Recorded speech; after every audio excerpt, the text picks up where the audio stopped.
Olá amigos, vamos à nossa videoanálise de fechamento do pregão desta segunda-feira, dia 24 de abril. O Ibovespa apresentou aqui uma alta de praticamente 1%, seguindo aqui aquela leitura que a gente tinha comentado de ter um movimento de subida, que para mim está ainda dentro de uma leitura mais fraca, ou seja, dentro da leitura que eu tenho não vejo uma expectativa, uma probabilidade tão grande de vir a romper aqui essa região de 65.750 até uma região de 66.211.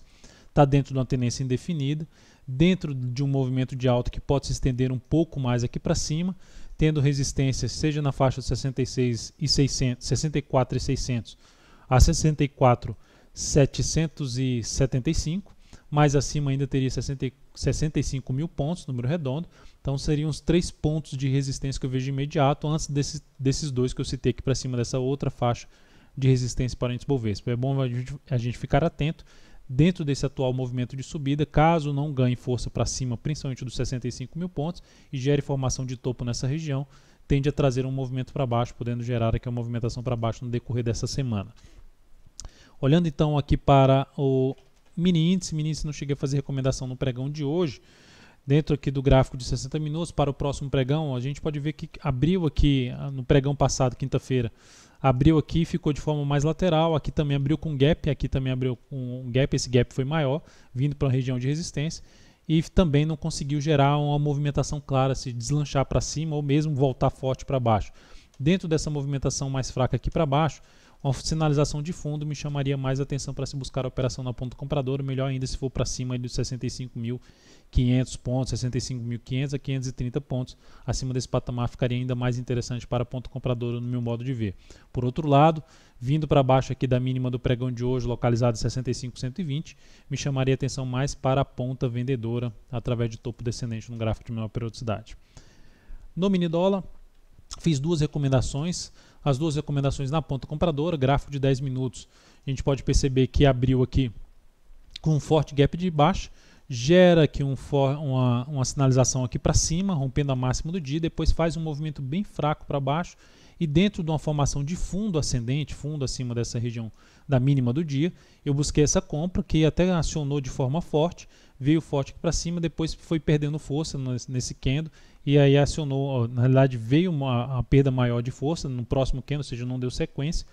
Reposicionei o stop que estava aqui nessa mínima e reposicionado aqui para a perda da mínima das duas mínimas aqui desses dois candles. Então as mínimas foram perdidas, que é aqui o 131,50, e isso gerou uma leve perda de 0,05%, capital total menos 0,07%.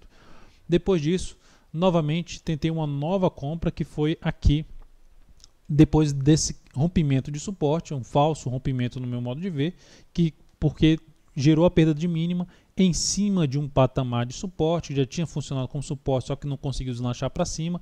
Novamente faço uma entrada em busca de uma estratégia de pegar um movimento de subida, ou seja, reduzindo aqui o tamanho do gap de baixa e podendo vir no gráfico de 60 minutos a testar uma região um pouco mais relevante de resistência ali por volta do 144. Então essa era a minha expectativa de pegar um movimento de subida.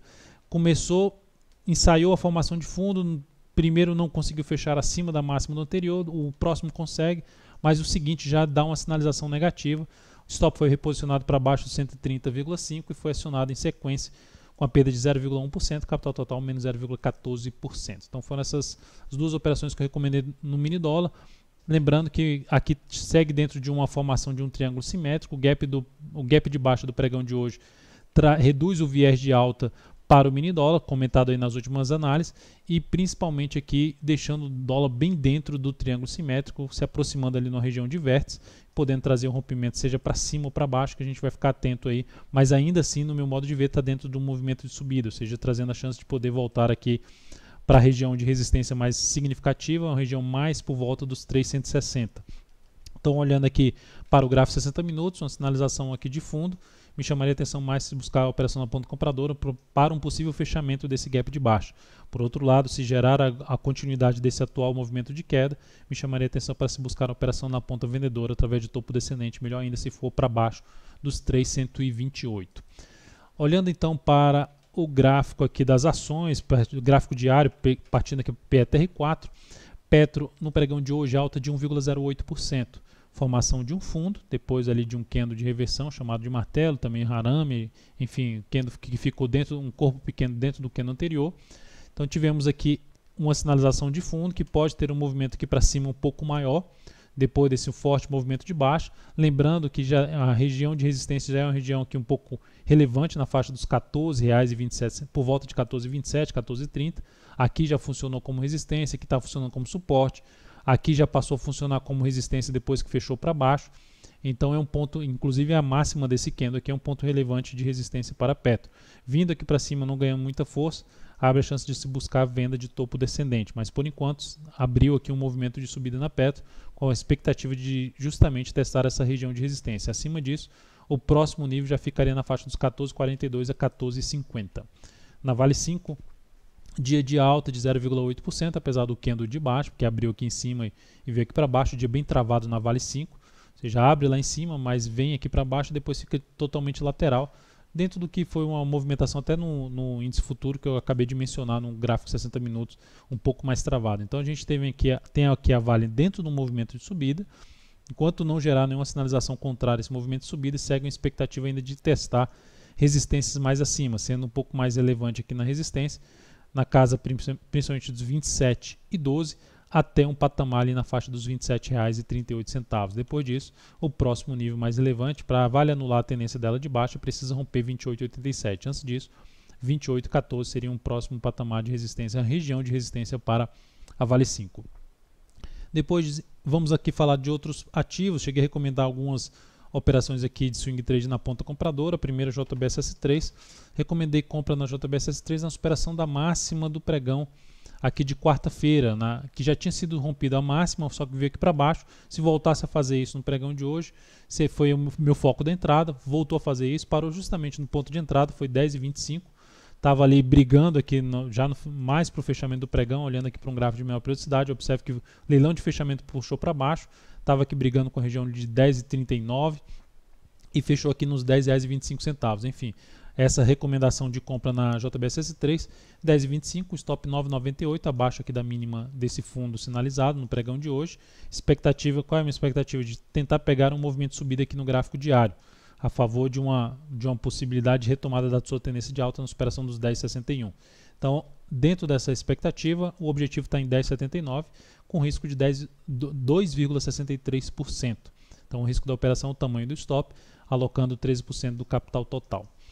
Olhando então outros ativos que recomendei, PSSA3, recomendei compra também na PSSA3 na superação da máxima do pregão anterior, 28,68. Ela estava também bem, perdeu força justamente no leilão de fechamento. No leilão de fechamento, 0,56% para baixo. Então o ativo passou boa parte do olhando para o gráfico de 60 minutos, estava olhando aqui, esse aqui é o gráfico de 6 minutos, olhando para o gráfico de 60 minutos, teve um bom início de pregão e foi perdendo força e agora acelerou nesse leilão de fechamento. Então o ativo era a minha expectativa de pegar um movimento para cima, fez esse movimento aqui para cima, faz um movimento para baixo, mais travado, nova sinalização de fundo, assim como aconteceu aqui. Essa é a minha tentativa de pegar um movimento de alta no gráfico diário. Perda da mínima pregão de hoje, 28,34, já não seria algo tão positivo para a operação. Então é uma entrada na PCCA3 28,69 com stop em 28,16 e o objetivo em 29,75, um risco de 1,85% na operação, alocando 22% do capital total. E por último, HGTX3. HGTX3 compra na superação novamente da máxima, foi do pregão da quarta-feira, algo parecido, só que não aconteceu na JBSS3 de ter ido lá embaixo, mas essa justamente a superação da máxima do pregão de quarta-feira da semana passada, superação aqui dos 18,77. Essa compra foi acionada, fechou aqui com alta de 2,79%, expectativa de poder vir a romper os 19,38. Lembrando aqui, é uma operação que entrada 18,78 com stop em 18,46, com risco de 1,7%, o objetivo em 19,42, um pouco acima do 19,38, e alocando 16% do capital total. Vamos ver como é que o mercado vai reagir a partir do próximo pregão. Então é isso, amigos, muito obrigado por sua valiosa atenção. Lembre-se de dar um like na videoanálise se ela estiver sendo útil para você de alguma forma. Um grande abraço e até o próximo pregão.